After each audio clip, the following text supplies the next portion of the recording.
रहीम। अब देखिए, अब हमने एक और प्रॉब्लम को डिस्कस करना है। वो प्रॉब्लम क्या है जी? ये एग्ज़ाम्पल 18 है। अब आपको क्या गिवन है जी? एग्ज़ाम्पल 18 मैं लिख देता हूँ। ये सिंपल सा प्रॉब्लम है जी। क्या लिखा हुआ है? x के नीचे 1.2 लिखा हुआ है, यानी 1 मल्टीप्लाइड 2। फिर x स्क्वायर के नीचे 5.4 लिखा हुआ, 3.4 लिखा हुआ, आई थिंक सो 3.4 लिखा हुआ है। फिर एक्स क्यूब के नीचे 5.6 लिखा हुआ है, प्लस x4 के नीचे 7.8 लिखा हुआ है, अप टू सो ऑन। तो इसकी सोल्यूशन क्या होगी? इसकी सोल्यूशन तो बड़ी सिंपल है जी।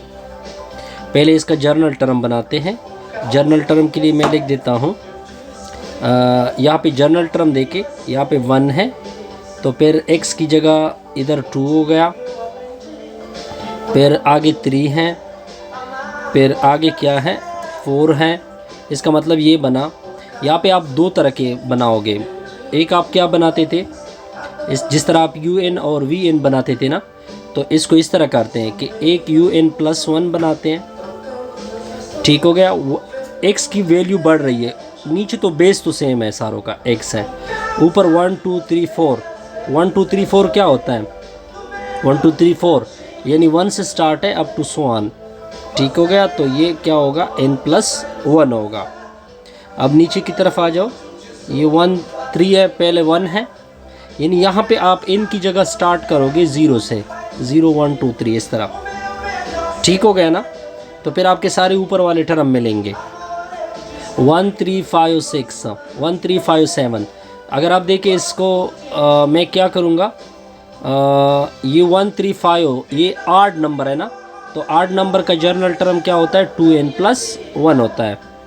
अगर मैं n की जगह 0 पुट कर दूँ तो 1 आएगा। अगर मैं n की जगह 1 पुट कर दूँ तो 3 आएगा। अगर मैं n की जगह 3 पुट कर दूँ तो 2 पुट कर दूँ 5 आएगा। तो अगर मैं n की जगह 3 पुट कर दूँ तो 7 आएगा। ये तो क्लियर हो गया। अच्छा, अब आपने 2 के लिए बनाना है, ताकि मैं मार्कर चेंज करूँ ताकि आपको नज़र आए। 2 4 ये इवन नंबर है। क्या है? इवन नंबर है। लेकिन 2n पर क्या होगा? +2 होगा। अगर मैं n की जगह 0 पुट कर दूँ तो 2 आएगा। अगर मैं n की जगह 1 पुट कर दूँ तो 4 आएगा। अगर मैं n की जगह 2 पुट कर दूँ तो 6 आएगा। इस तरह चलता रहेगा। अब इसका ये तो हमने un+1 टर्म इसका निकाल दिया, यानी इसके दो टर्म, यहाँ तक इसका un टर्म आ जाएगा। इससे आगे क्या होगा? इसका un+1। पहले मैंने इसका un+1 बना लिया। अब इसके पीछे हम un बनाएंगे। un तो इसका सिंपल होगा सर। किस तरह सर सिंपल होगा?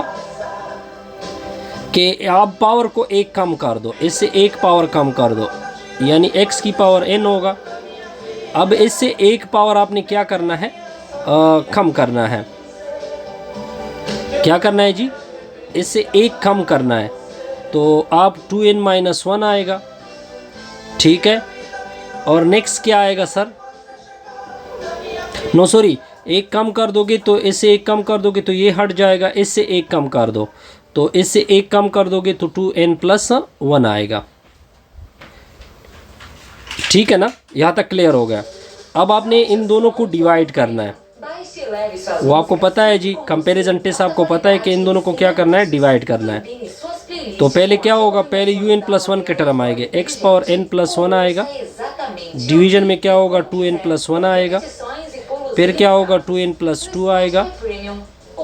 फिर देखिए इसकी नीचे डिवीजन आएगी, एक और डिवीजन, उसमें आएगा x की पावर n, नीचे होगा 2n, फिर n2 में आएगा 2n+1। अब देखिए ये होल डिवीजन जो है ना, वो इसको मैं इस तरह भी लिख सकता हूँ, 2n+1 un+1 un होगा। ये जो होल डिवीजन है इसको हम इस तरह भी लिख सकते हैं। मैं मार्कर चेंज कर देता हूँ ताकि आप लोगों को नज़र आए। ये n+1 है, डिवीजन में क्या है? 2n+1 है। n2 में क्या लिखा हुआ है? 2n+2 लिखा हुआ है।